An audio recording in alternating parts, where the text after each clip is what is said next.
Assalomu alaykum. Men Jabbor Fasldan Dino tadbirkorlik pedagogika instituti xorijiy til, adabiyot va ingliz tili yo'nalishining 4-bosqich talabasiman. Bugungi mavzuyimiz biz korrupsiyaga qarshimiz shiori ostida bo'lib o'tadi. Korrupsiya o'zi nima? Korrupsiya bu asosan insonlarning ongini va fikrini o'g'irlaydigan narsa bo'lib, bir insonga sovg'a yoki pul evazida o'sha fanlarni yopish orqali kelajakda insonlarga nafsiz bo'lgan narsalarni olib keluvchi narsa bo'lib, biz hozirgi kungacha bu narsa bilan kurashib kelmoqdamiz. Afsuski, bu kurashganimiz bilan bu illat yana avj olib bormoqda. Korrupsiyaga qarshi kurash hozirgi kunda keng dolzarb muammolardan biri bo'lib, bu muammolarga biz qarshi kurashmoqda.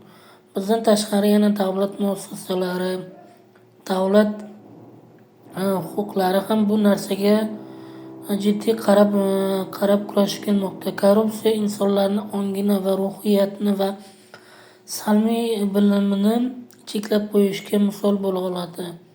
Misol uchun, korrupsiya asosan insonlarning ta'lim olishini cheklovchi bir vosita bo'ladi. Qanday qilib bilimni cheklaydi deysizmi?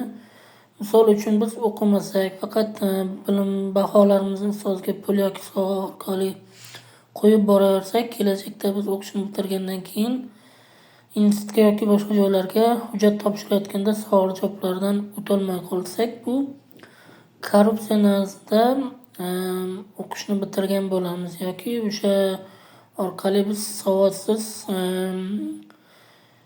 savodsiz o'quvchilardan biriga aylanib qolamiz.